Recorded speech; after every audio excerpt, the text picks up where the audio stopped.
오늘은 2장 1절부터 10절까지를 보겠습니다. 전체 본문을 다 읽겠는데요. 오늘 설교의 본문은 1절부터 3절입니다. 그러나 이제 오늘과 다음 주 두 주에 걸쳐서 1절부터 10절까지를 다 읽고 말씀을 보도록 하죠. 전체 본문 1절부터 10절 다 같이 읽습니다. 시작. 그는 허물과 죄로 죽었던 너희를 살리셨도다. 그때 너희는 그 가운데서 행하여 이 세상 풍조를 따르고 공중의 권세 잡은 자를 따랐으니 곧 지금 불순종의 아들들 가운데서 역사하는 영이라.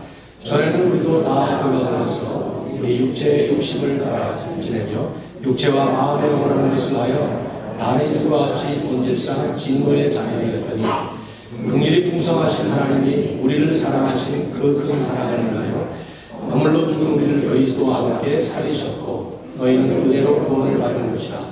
또 함께 일으키사 그리스도 예수 안에서 함께 하늘에 앉히시니 이는 그리스도 예수 안에서 우리에게 다리하심으로써 그 은혜의 지극히 풍성함을 오는 세대에 나타내려 하시니라. 너희는 그 은혜에 의하여 믿음으로 말미암아 구원을 받았으니 이것은 너희에게서 난 것이 아니요 하나님의 선물이라. 행위에서 난 것이 아니니 누구든지 자랑하지 못하게 함이라. 우리는 그가 만드신 바라 그리스도 예수 안에서 선한 일을 위하여 지으심을 받은 자니 이 일은 전에 하나님이 예비하사 우리로 그 가운데서 행하게 하여 하시니라. 아멘. 기도하겠습니다.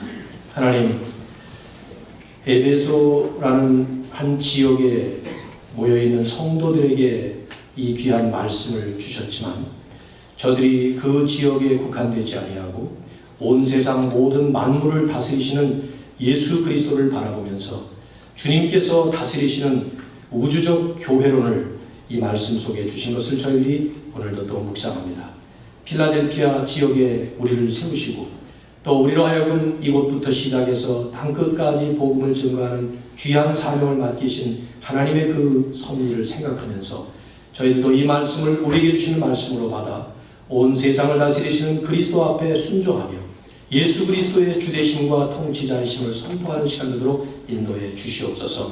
무엇보다도 주님 때문에 받은 은혜가 얼마나 우리에게 큰 축복인지를 감사하는 시간이 될 수 있도록 이 시간 축복해 주시고 예수님 만나지 못했다면 우리의 삶이 어떠했을지 하나님 앞에서 다시 한번 생각하면서 우리에게 주신 귀한 은혜를 더 깊이 값지게 받을 수 있는 시간 되도록 축복하여 주옵소서. 예수님의 이름으로 기도드리옵나이다.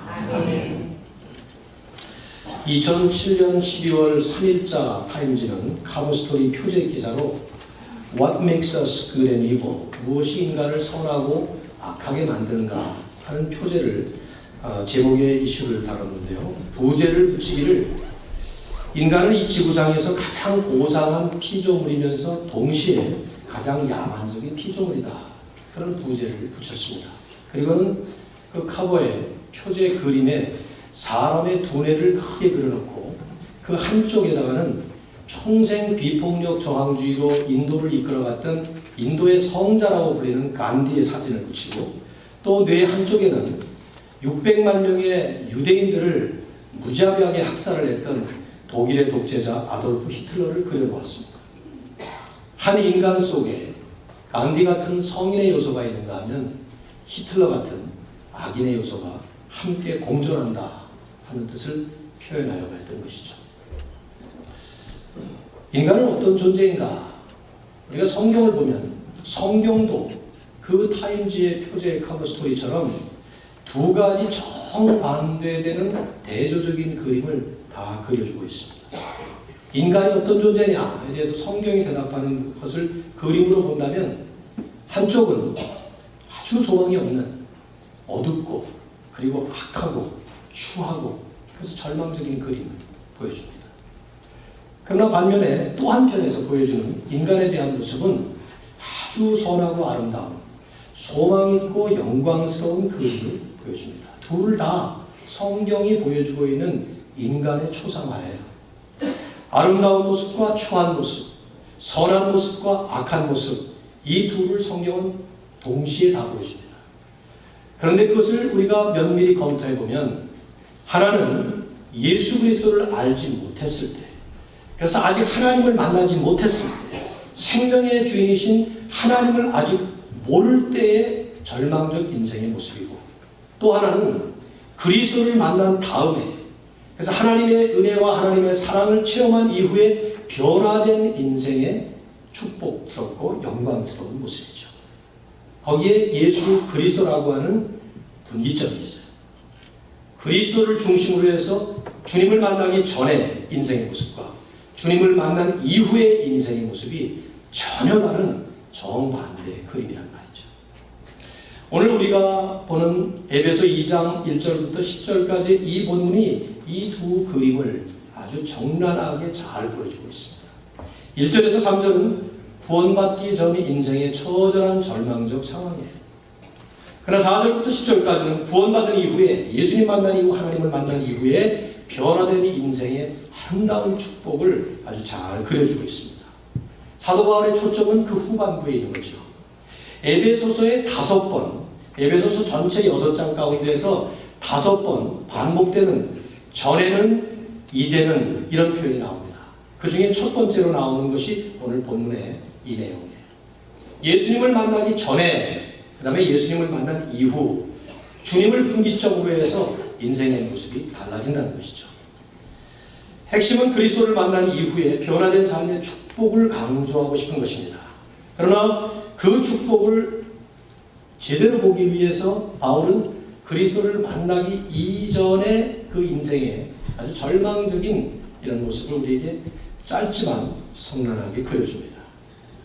제대로 보기 위해서 말이죠. 마치 결혼식 광고들이 요즘에 있었는데, 결혼식을 준비하는 신랑 신부가 반지를 교환하기 위해서 보석상에 가서 다이아몬드 반지를 사려고 하면 보석상 주인은 그 다이아몬드를 그냥 보여주지 않습니다. 대부분의 경우가 상위에 이 까만 융단 같은 것들을 이렇게 펼쳐놓고 그 위에 다이아몬드 보석을 올려놓고 위에서 불을 비춥니다. 그러면 그 뚜렷하게 깎인 다이아몬드의 그 각도와 또 그것이 불빛 아래서 보여주는 영롱한 아름다운 색깔의 찬란함이 보석을 받쳐주고 있는 새까만 융단의 배경 때문에 훨씬 더 돋보이는 것이죠. 결혼한 지가 벌써 수십 년 됐습니다만은 저도 아내에게 다이아몬드 반지를 선물하려고 보석상에 갔을 때 그렇게 보여주었던 생각이 아직도 나요. 네. 물론 돈 없어서 사주진 못했습니다만 보고만 왔죠.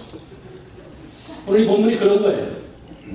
4절부터 10절까지 나오는 그 아름답고 그리스도를 만난 이후에 영광스럽고 찬란한 하나님의 축복을 사도 바울은 보여주고 싶은데, 그걸 보여주기 위해서 그 전에 그리스도를 만나기 이전에 처절한 절망적인 인생의 모습을 1절, 2절, 3절에서 보여줍니다. 어떤 성경학자는 로마서를 볼 때, 로마서도 비슷해요. 1장, 2장, 3장에서 참 인생의 그 죄 가운데 빠져있는 처절한 모습을 설명을 하죠.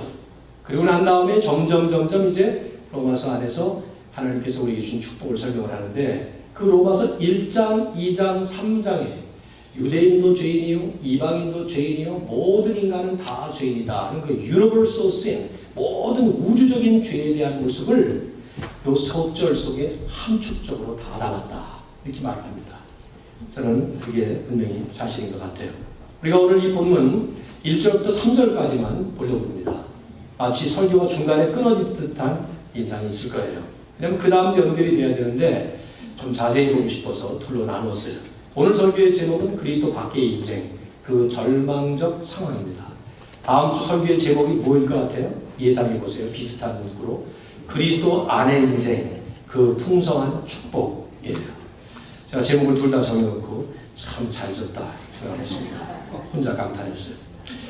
맞죠? 이것이 이 본문의 핵심적인 내용이에요. 오늘 그 본문을 함께 보겠는데요. 사실 여기 다 대부분이 예수 믿고 이미 구원받고 우리는 변화된 삶을 지금 축복으로 누리고 있죠.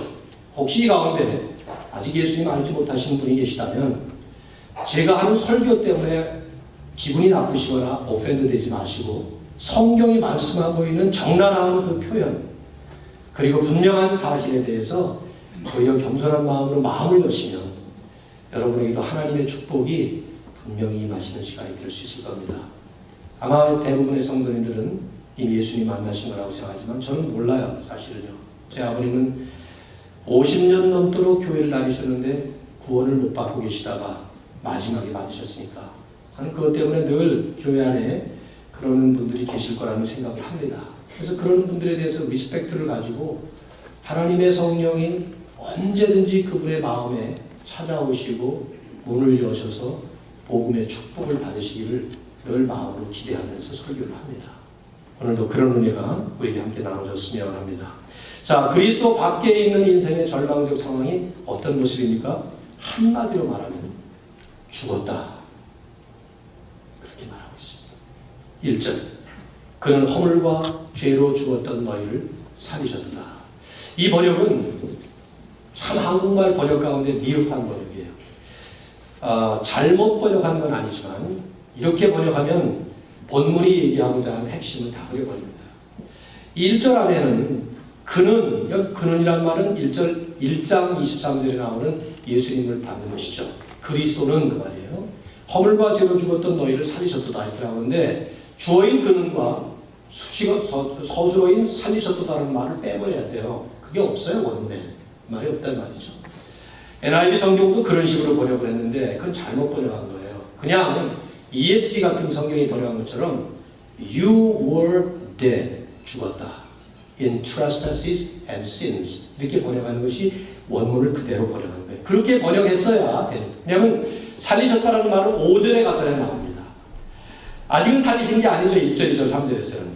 예수 그리스도 밖에서 죽은 인생의 모습을 설명하고자 하는 거거든요. 근데 그렇게 번역할 때 조금 의미가 이상할까 봐 이렇게 하는데 이렇게 번역을 하세요. 너희는 허물과 죄로 죽었었도다.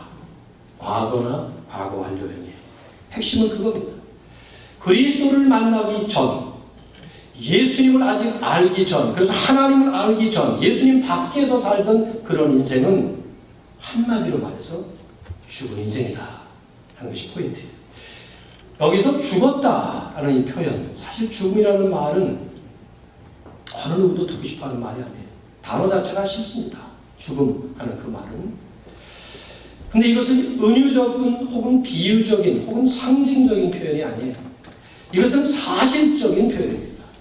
즉 예수님을 만나기 전에 그리스도 밖에 있는 인생은 영적으로 볼 때 진짜 죽었다는 거예요.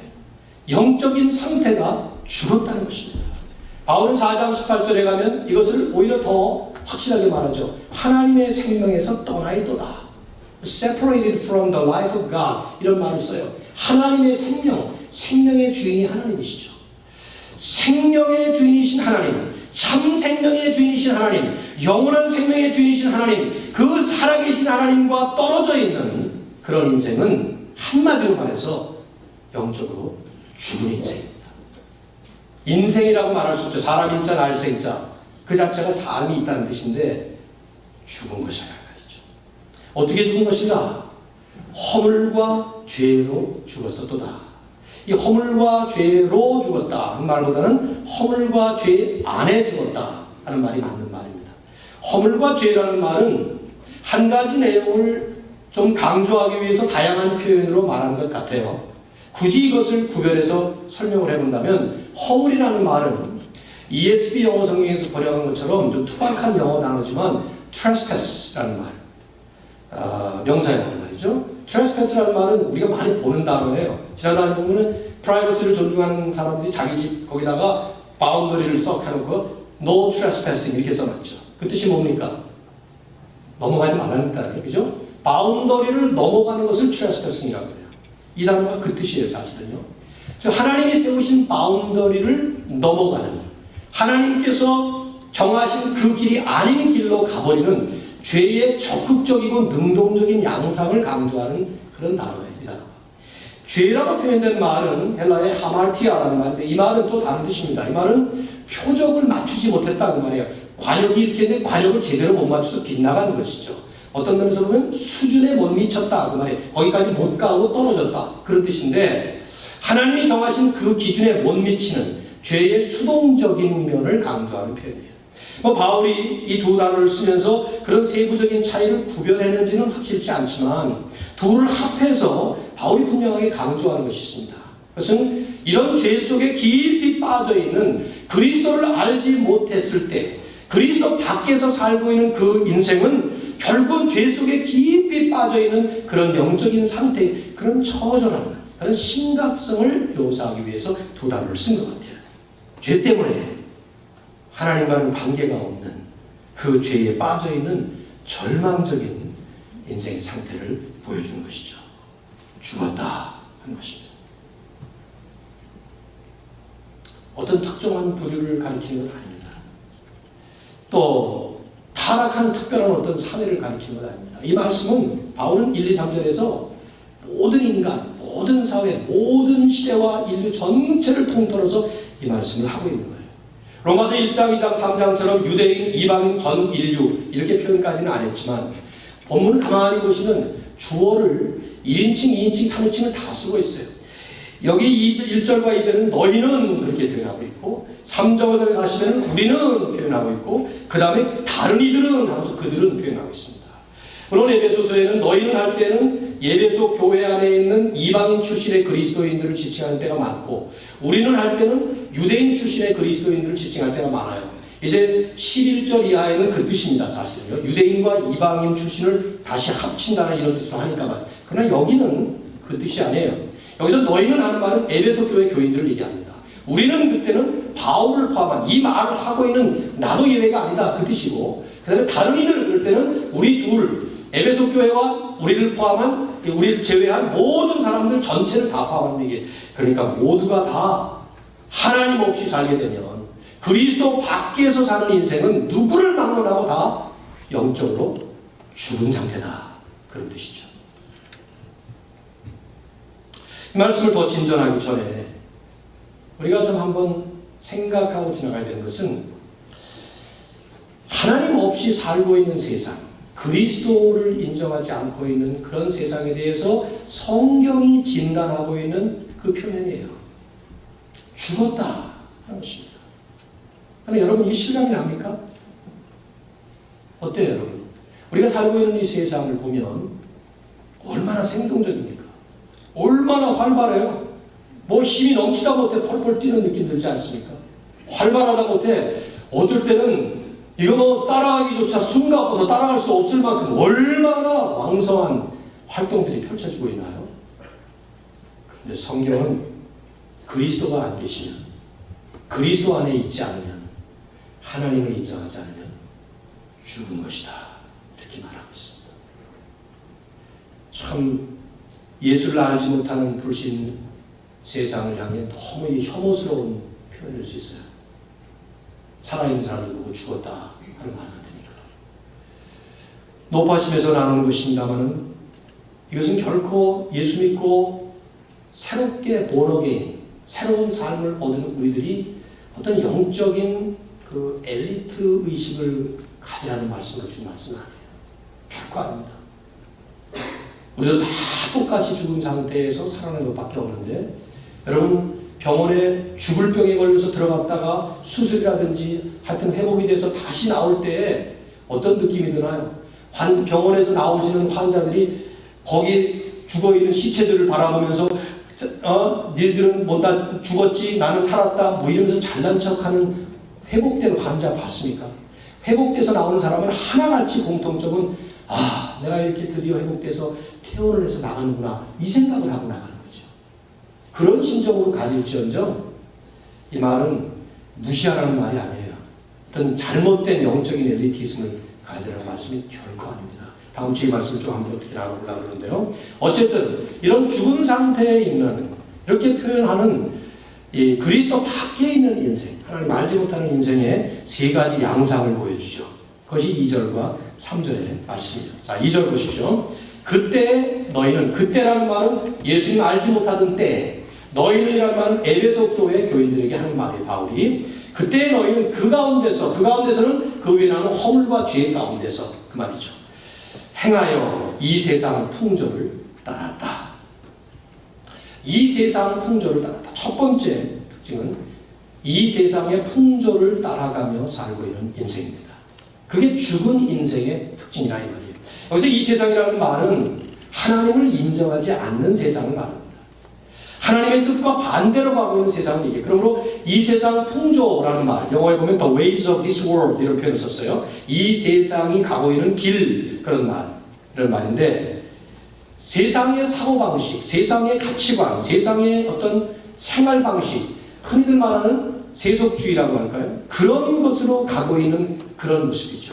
하나님의 기준이나 하나님의 가치관이나 하나님의 통치하시는 하나님의 스타일로 가는 것이 아니라 하나님과 정반대로 가고 있는 그런 문화, 그런 가치관, 그런 생활 양상, 그걸 얘기하는 거예요. 그것을 따라가는 것이 그리스도 밖에 있는 삶의 특징이라는 말이죠. 여러분, 이 말씀은 지금 세상의 모든 게 다 악하다, 그 뜻은 결코 아닙니다. 성경은 그렇게 보지 않습니다. 이 세상은 하나님께서 창조하신 아름다운 피조물이에요. 걸작품입니다. 물론 죄로 타락하고 죄 때문에 오염되긴 했지만 세상에는 여전히 좋은 것들이 많이 있습니다. 우리가 즐길 수 있는 것도 있고요. 우리가 즐겨도 될 만한 것들이 많이 있습니다. 그러나 하나님을 인정하지 않는 세상, 그래서 근본적으로 하나님 없이 사는 그런 세상의 기본 방침과 기본 목적과 기본은 지금 여기, 이게 전부예요. 하나님은 지금 여기를 초월하는 영원한 세계를 하나님은 창조하셨고 그 영원한 세계를 다스리고 영원한 세계를 향해서 우리를 이끌고 가고 계시는데, 하나님을 인정하지 않는 세상은 지금 여기, here and now, 이게 궁극적인 목적이고 그게 전부라 이 말이죠. 그것을 따라가고 있는 이런 모습을 얘기하고 있는 거예요. 왜 이것을 지금 사도 바울이 구체적으로 이렇게 한 단어지만 언급을 하고 있는가? 이 세상 풍조가 이게 엄청난 파괴력을 가진 영향력을 발휘하고 있기 때문이죠. 그래서 여러분이 서신서를 읽어보시면 사도들이 쓴 그 서신 안에는 여기에 대해서 경계하라는 말씀을 수도 없이 해요. 대표적인 게 로마서 12장 2절 아닙니까? 너희는 하나님이 기뻐하시는 거룩한 산제사로 너희를 드리라, 이렇게 말씀한 다음에 그러므로 너희는 이 세대를 본받지 말고, 이 세대라는 말 대신에 이 세상이라는 말을 써도 똑같은 말이에요. 이 세상이 가는 길을 본받지 마라, 그 길을 따라가지 마라, 이런 경고의 말씀을 하죠. 또 골로새 3장 2절에서 너희는 위의 것을 바라보고 땅의 것을 보지 마라, 마치 이 세상에 살지 말라, 그런 느낌조차 받을 만한 그런 표현이에요. 그 뜻은 아니지만 그걸 경계하는 말씀이죠. 사도 요한은 요한일서 2장 15절에서 더 적나라하게 표현을 했습니다. 너희는 이 세상이나 세상에 있는 것들을 사랑하지 마라. 누구든지 세상을 사랑하면 아버지의 사랑이 그 속에 있지 아니하니라. 이는 세상에 있는 모든 것들이 육신의 정욕과 안목의 정욕과 이생의 자랑이니 이것은 아버지께서 온 것이 아니요 세상으로부터 온 것이라. 거기서 말하는 세상은 아버지와 반대되는 세상을 얘기하는 거예요. 대조적으로 계속 설명하는 것이죠.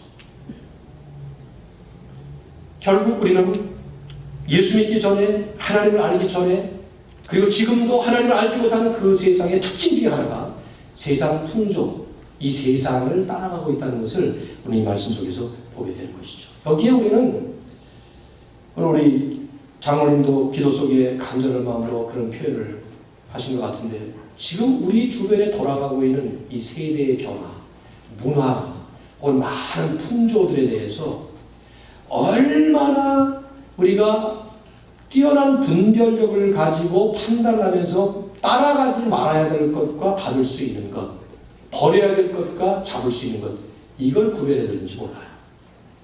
심각한 그런 과제가 이런 말씀 속에 담겨져 있죠.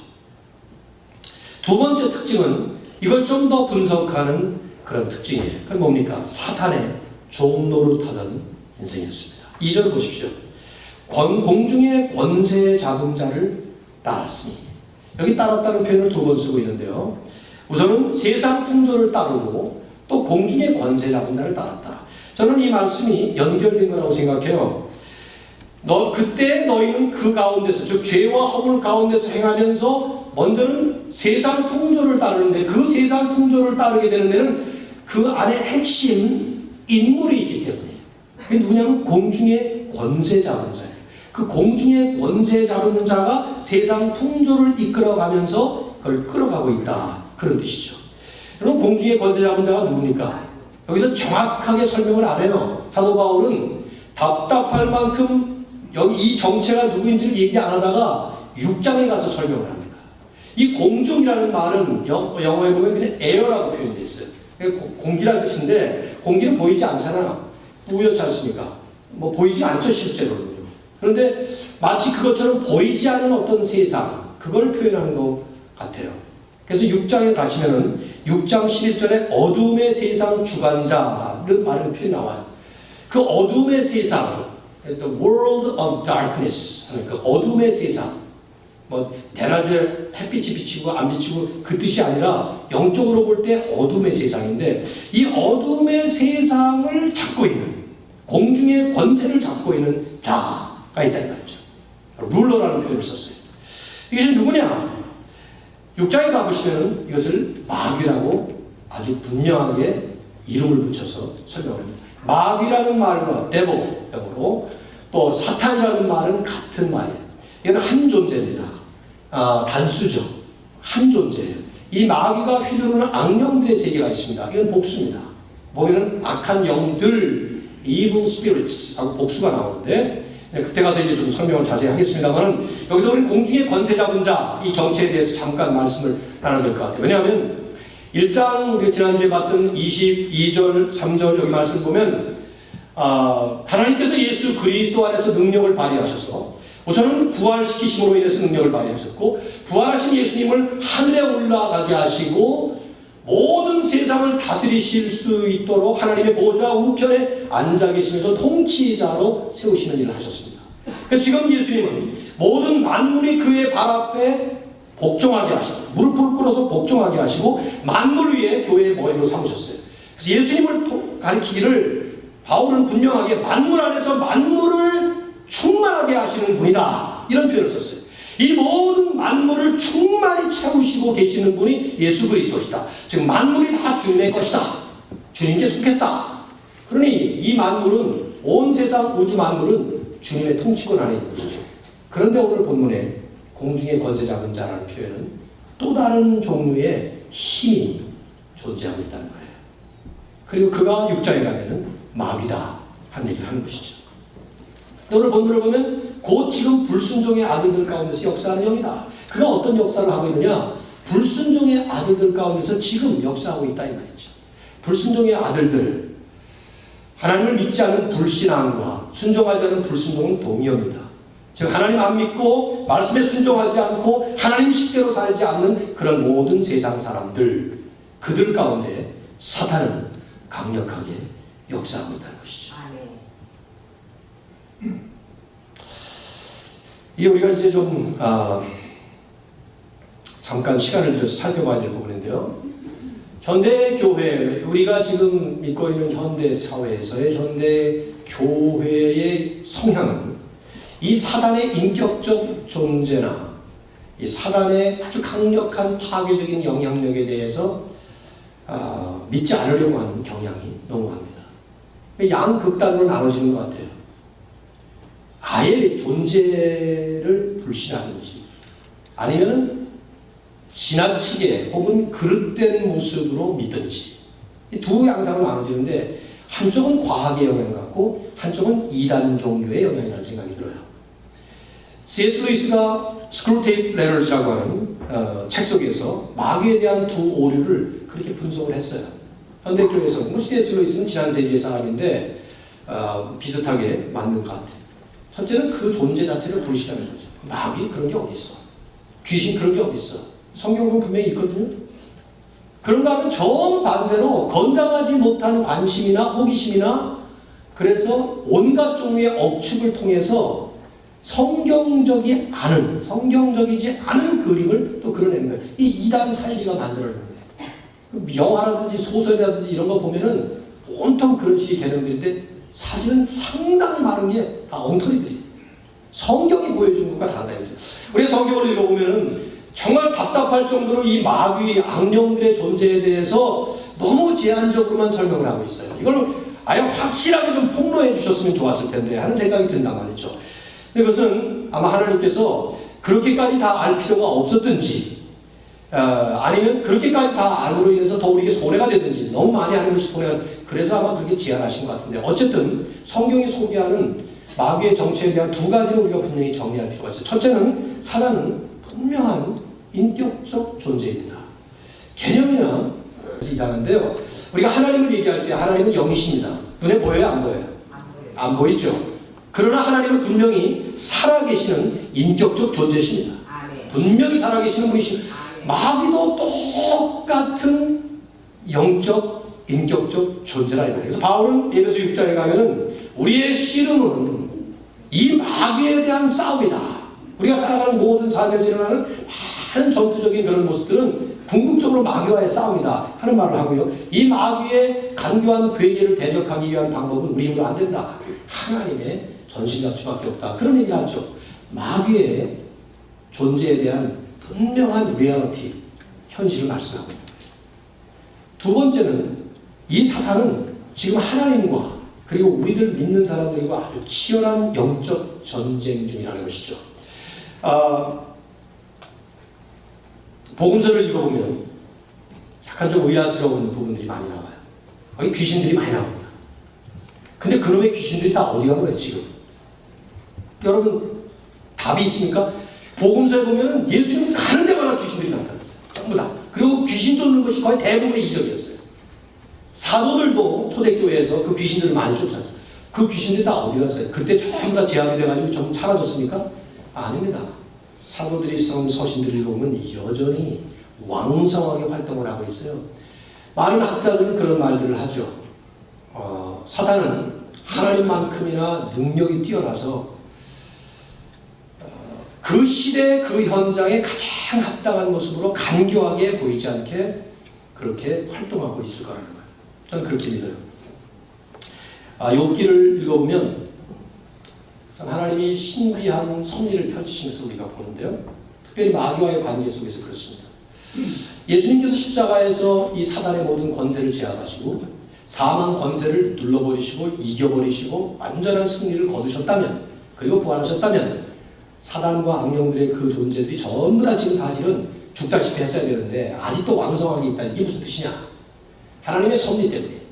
하나님은 참 신기하게도 우리가 이해할 수 없는 섭리 가운데 그리스도를 통해서 완전한 승리를 선포하셨음에도 불구하고 마지막 때까지 중간기 동안에 초림과 재림 사이에 사단의 활동을 허락하셨어요. 그리고 바운더리를 정하셨습니다. 욥기를 읽어보면 사단이 하나님 앞에 나와서 욥을 비난하는 일이 합니다. 당신이 저렇게 하나님이 저렇게 욥을 축복하셨으니까 욥이 하나님을 찬양하지 욥의 복을 거두어가 보십시오. 그래도 하나님 잘 믿겠는가? 그래? 그럼 한번 쳐봐라. 그 소유물도 다 가져가 봐라. 그러니까 재산 한꺼번에 다 몰수해버리고 거기다가 자식들 10명 다 죽여버립니다. 그러니까 다 사단이 또 와서 얘기하죠. 뭐라고 그랬어요? 욥 자기 몸은 멀쩡하니까 그런 거 아닙니까? 그 몸을 치는 그럼 쳐봐라. 그 대신에 생명은 건드리지 마라. 첫 번째는 욥은 건드리지 말아라. 두 번째는 생명을 건드리지 말아라. 그래서 욥의 생명은 건드리지 못하고 욥을 괴롭게 머리에서 발끝까지 악창이 나게 만들죠. 여러분 우리가 가만히 그것을 하나의 전형적인 사건으로 본다면 하나님은 지금 사단에게 바운더리를 정해놓으시고 이 안에서 해바우니 우리가 이해가 잘 안 돼요. 왜 그렇게 하셨는지. 그건 하나님의 범주에 속하기 때문에 우리로서는 욥처럼 그걸 자꾸 알려고 했으면 안 됩니다. 그러나 분명히 하나님은 허락하셨어요.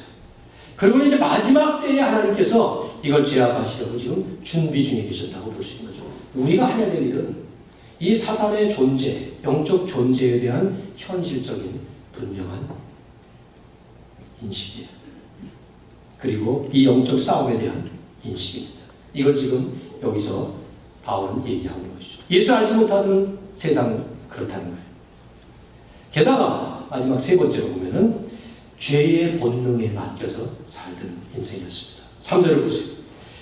이제 바울은 에베소 교회에게 말을 하다가 너희는 그러다가 이제 자기를 얘기합니다. 전에는 우리도, 즉 전에는 말은 바울이 아직 예수님 만나기 전 사울 시절을 얘기하는 거죠. 바울도 예수님 모를 때가 있었어요. 그때는 우리도 나도 다 그 가운데서 즉 죄와 허물 가운데서 우리 육체의 욕심을 따라 지냈다. 육체의 욕심이 뭡니까? 육체, 내 바디라는 뜻이 아니에요. 타락한 인간의 본성을 가지고 있는 육체라 그런 뜻입니다. 즉 죄성을 가지고 있는 원죄의 뿌리를 가지고 있는 그런 육체, 그것이 욕심을 부리죠. 그래서 그걸 다시 한번 설명을 해요. 육체와 마음에 원하는 것을 하여, 즉 몸뿐만 아니라 마음도 마찬가지죠. 그렇게 했던 이유는 우리들도 모두가 다 다른 이들과 같이 본질상 진노의 자녀였기 때문이다. 본질적으로 우리 모두가 다 하나님의 진노를 받기에 합당한 원죄를 가지고 태어난 사람입니다. 그러면서 자녀라 이런 표현을 썼어요. 자, 여러분 이 말씀도 조금 우리가 클래리파이 해야 될 부분이 하나 있는데, 우리 육체 혹은 육체의 욕심, 육체와 마음에 원하는 것, 이런 표현들 때문에 내가 가지고 있는 자연적 성정으로서의 인간의 본능이 잘못이라는 뜻으로 해석하는 것은 잘못이에요. 무슨 말입니까? 우리는 누구나가 다 욕구가 있어요. 디자이어가 있습니다. 예를 들면 지금 몇 시입니까? 12시 45분 출출하시죠? 이게 당연한 거예요. 하나님이 이렇게 만드셨어요. 배고프게 만드셨어요. 하루 세 끼를 다 먹어야 되는 건 제가 잘 모르겠지만 한 끼 정도는 적어도 먹어야 됩니다. 한 끼 가지고 부족할걸요? 두 끼 정도는 아마 적어도 먹어야 될 거예요. 이 끼니를 놓치게 되면 우리 안에 하나님이 허락하신 식욕이 발동합니다. 이걸 우리는 식욕이란 말이에요. 잘못된 말이죠. 식욕, 욕심 욕자인데 그건 욕심은 아니에요. 그냥 식사, 먹고 싶은 마음에 그냥 발로죠. 하나님이 주신 거예요. 밤이 되면 여러분 졸릴 겁니다. 제가 설교를 한 30분 더 계속 길게 하면 여러분 졸리실 거예요. 그거 아주 자연스러운 일이에요. 옳은 건 아니지만 자연스러운 일이에요. 그것이. 여러분 졸리면 자꾸 자게 되죠. 그것도 하나님이 주신 욕구예요. 성욕, sexual desire, 이것도 하나님이 주신 겁니다. 하나님 태초에 남자와 여자를 만드셨어요. 물론 결혼을 해서 합당한 대상과 함께 나누는 sexual desire, 그건 옳은 거예요. 그리고 축복입니다. 그런데 우리 안에 뭐가 있는가 하면 죄성이 있어요. 태어날 때부터 가지고 있는 원죄의 뿌리가 있다는 거죠. 이 원죄의 뿌리가 자연스럽게 음식을 먹고 싶은 우리의 식욕을 탐욕으로 만들어가요. 원죄의 뿌리 때문에 우리는 그냥 자연스럽게 잠자고 싶은 그 정도가 아니라 게으름에 빠져서 푹푹 잠에 쩔어버리는 그런 모습으로 갑니다. 나태함으로. 성욕도 마찬가지예요. 자연스러운 배우자를 향한 자연스러운 성정이 아니라 바라지 말아야 될 대상을 향해서 과도하게, 빗나가게, 이상한 변태 행위를 온갖 종류가 일어나는 그런 모습. 이것이 오늘 본문에서 얘기하고 있는 육체의 욕심, 육체와 마음에 원하는 것. 그 본질의 이유는 모두가 다 누구나 마찬가지로 본질상 하나님의 진노를 받기에 합당한 원죄의 자녀들이기 때문에 결국 우리는 그 가운데서 죽은 인생으로 살았던 것이다 하는 것이죠. 제가 오늘 이 말씀을 이렇게 중간에 끊기 때문에 사실 설교자로서는 대단히 어색한 결론을 맺는 겁니다. 왜냐하면 그 다음에 나오는 것이 이게 본론인데 거기까지 다 했으면 어떻게 될 뻔했어요. 굉장히 길어졌죠. 그렇죠? 다음 주에 그건 나누지만 몇 가지 말씀으로 결론을 맺겠습니다. 두 가지만 포인트 해야 될 것 같아요. 예수 믿기 전의 삶에 대해서 적나라하게 사도 바울이 비록 석절이지만 구체적인 함축적인 농도 짙고 무게 있는 표현들을 한 것으로 볼 때 우리는 이 두 가지를 정리할 필요가 있어요. 첫째, 우리는 믿는 사람으로서 이제 보이지 않는 영적 세계의 현실에 대하여 훨씬 더 분명하게 볼 수 있는 영안을 회복해야 합니다.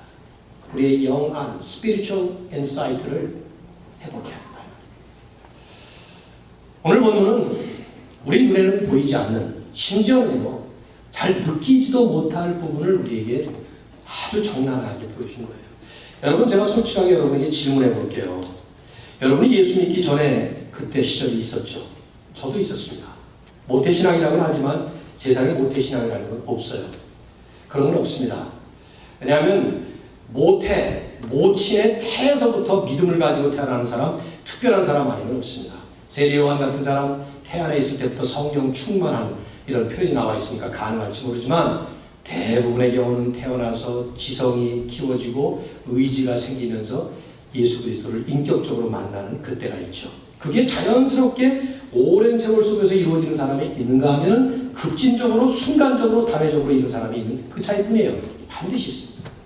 돌이켜보면 예수님을 분명하게 알지 못했고 하나님을 분명하게 믿지 못할 때의 시절이 있었어요. 여러분도 있을 겁니다. 근데 그때 여러분이 얼마나 죄를 많이 지었어요? 많이 지었습니까? 전 생각이 잘 안 나요. 글쎄, 제가 아버지가 먹지 말라고 하는 아이스케이크를 그때 그거 참 위생적이지 못해가지고 길거리에서 막 먼지투성인데 얼음이라 깨끗했어요. 그거 그래서 이거 뭐 팔란다고 그래서 저는 우리 아버지 어머니에게 굉장히 순종적이고 말 잘 듣는 아주 착실한 모범생으로 그렇게 믿도록 제가 살아왔는데 사실은 뭐 뒤에서 별짓 다 했죠. 그래가지고 뭐 헌금을 국민학교 6학년 때 1년 동안 떼먹고 만화가게를 갔던 적이 있어요. 성공적으로 제가 교회를 안 다니고 만화가게를 출근한 적이 있었는데 그때 뭐 만화가 계속 연재가 돼서 나왔어요. 의사가우리, 정의사도 라이파이 뭐 이런 것들 많았어요. 콜로라도의 달 뭐 이런 것들 제가 아직도 기억이 나요. 그런 죄죠. 뭐 대단한 그 지옥 갈 죄는 아닌 거예요. 만화가게 좀 갔어요. 어떻고 아이스케이크 좀 먹고 떡볶이 좀 이렇게 그런 정도밖에 생각이 안 나요. 그러나 내가 예수님을 믿고 그 다음에 점점 더 깊이 있게 점점 더 하나님의 세계에 눈을 뜨고 보니까 나는 몰랐지만 나는 그때 세상 풍조를 따라가고 있었고 그 세상의 풍조와 공중의 권세를 잡은 그 알지 못하는 그 존재에 이끌려서 내 안에 있는 죄성까지 합작을 해서 그렇게 살고 있었던 현실이 있었다 이 말이죠. 내 안에 있는 죄성과 내 밖에 있는 세상의 영향력과 그 둘을 합쳐서 휘두르고 있는 어둠의 이 공중 권세 잡은 자. 우리는 사실 몰라요. 왜냐하면 그런 영적 세계에 대해서 체감 있게 우리 잘 몰라요. 그러나 신앙생활을 하면 할수록 여기에 대해서 자꾸 깊이 있게 눈이 뜨는 것입니다. 다시 말씀드리지만 이상하게 지나치게 과도하게 빗나간 식의 마귀론을 펼치지 마십시오. 아무 때나 마귀를 들먹거리고 성락교회라는 교회를 세웠던 김기동 씨라고 하는 분은 지금도 그 한국의 대표적인 이단 중에 하나인데 여기는 모든 걸 다 귀신이라고 얘기해요. 애가 지나가다가 넘어져서 살과상이 여기 딱 무릎이 팍 까지면은 거기다가 손을 얹고는 귀신아 물러가라고 막여 이 짓을 해요. 거기다 네오스포린을 발라서 밴드에이드를 붙여야 되는 거지. 무슨 거기다가 상처나 데다가 그런 거예요. 이건 과도하게 지나치게 잘못된 성경적이지 않은 귀신론자입니다. 선앙당 귀신 섬기던 대한민국의 이 뿌리 깊은 무속신앙 위에 세워진 잘못된 이단이죠. 그러나 성경이 말씀하고 있는 분명한 현실 세계, 그 영적 세계라는 말이에요. 눈에 보이는 물리적 세계뿐만 아니라 눈에 보이지 않는 영적 세계가 내 영혼이 있는 것처럼 여러분의 마디만 있는 것이 아니라 영혼의 세계가 있는 것처럼 분명히 존재합니다. 공중의 권세자가. 예수님은 이 사실을 제자들에게 훈련시키느라고 무진의 애를 쓰셨던 것 같아요. 그래서 제자들에게 시간만 나면 귀신의 존재와 역사, 사단의 아주 분명한 이 현실적인 역사를 설명하셨습니다. 누가복음 10장을 보면 주님이 어떤 고을을 가시려고 작정을 하셨는데 거기 가시려고 하는 고을에 먼저 제자들 70명을 35개 조로 나눠서 파송을 하셨어요. 2명씩 짝을 져서 35팀으로. 그러면서 예수님은 사역 지침을 알려주셨습니다. 가게 되면은 너희들은 평안을 빌라, 샬롬 하고 들어가라. 그걸 받아들이면 거기서 병도 고치고 하나님 나라의 복음도 가르치고 하나님 나라가 가까웠다는 것도 얘기하고 그런 복음을 가르치고 그렇게 얘기를 하셨어요. 그런데 보내면서 예수님은 한 말씀 하셨죠. 뭐라고 얘기하셨습니까? 내가 너희를 보낸 것이 어린 양을 늑대들 가운데 보낸 것 같도다. 그 늑대가 누굽니까? 거기에서 이 사람들을 맡게 된 불신자들을 얘기하는 게 아니에요. 그 세상을 사로잡고 있는 마귀의 존재를 그렇게 표현한 것이죠. 너희들은 모르지만 내 심정은 지금 마치 어린 양, 아무것도 모르니까 어린 양이죠. 그 어린 양을 늑대들 틈에 보내는 것과 같다. 그렇게 말씀했어요. 그리고는 그들이 갔다가 돌아왔습니다. 돌아와서 그들의 사역복을 하면서 얼마나 기쁨에 넘치는 복을 했는지 몰라요. 정말 우리가 복음을 전했는데 사람들이 이런 일이 일어났다. 그러니까 예수님이 한 말씀을 우리가 꼭 유념한 말씀하셨죠. 어떤 말씀이었어요? 사단이 하늘로부터 번개같이 떨어진 것을 내가 보았노라. 너희들은 보지 못했지만 너희들은 복음을 전하고 병을 고치고 그런 일들, 눈에 보이는 일들을 했지만 나는 하늘에서 사단이 번개가 떨어진 것처럼 파닥 하고 떨어진 것을 나는 봤다. 그 얘기하는 거예요. 보이지 않는 영적 세계에 아주 뚜렷한 현실을 분명하게 말씀하셨습니다. 오늘 우리에게 이 사실은 영적 세계의 현실을 좀 더 체감적으로 분명하게 우리가 보고 살 것을 촉구하고 있는 말씀이에요. 여러분, 요한계시록이 좀 이상한 성경 같지 않아요? 왜 성경의 마지막 결론을, 이 절정의 말씀을 결론적으로 맺어야 될 그 성경을 이렇게 애매모호한 상징으로 온통 가득하게 했을까? 요한계시록 읽다 보면요, 성경 쫙 읽다 보면은 거기까지 잘 안 나가게 돼요. 무슨 말인지 알 수가 없으니까. 그러나 하나만 알고 계시면 됩니다. 요한계시록을 읽어보시면 온통 다 전투 현장이에요. 전부 전투 현장에 전부 다 싸움하는 장면들이에요. 그냥 막 신발이 나오고 뭐 적토마가 나오고, 적토마는 알겠지, 붉은 말, 이게 삼국지에 나오는 적토마네. 그 여포가 뭐 붉은 말, 뭐 정황색, 그 당시 2000년 전에 로마 시대니까 그런 말 군사들 그 표현을 그렇게 요즘식으로 할 것 같으면 토마호크 미사일이라고 막 그래야 될 것 같아요. 근데 그렇게 전부 다 전쟁 광경들이에요. 근데 그 현장의 중심에 선봉장에 누가 계시니까? 예수님이 서 계세요. 그리스도를 싸움을 싸우는 치열한 전투 현장에 앞에 서 있는 선봉장, 그리고 교회를 그것을 따라가고 있는 하나님의 군사로 표현하고 있습니다. 영적 전투의 엄연한 현실을 성경이 우리에게 강조하고 있는 것이죠. 어쩌면 상징적으로 표현한 이유도 그건지도 몰라요. 우리가 다 알 수 없기 때문에 상징으로만 남긴 것입니다. 요한계시록은 주님 오신 날까지 다 해석 못합니다. 그것이 현실적으로 이루어진다는 것이 우리에게는 사실은 참 없는 부분이죠. 마지막 또 하나 정리할 것은, 이런 인생에 필요한 근본적 원천적 해결책은 역시 예수 그리스도밖에 없습니다.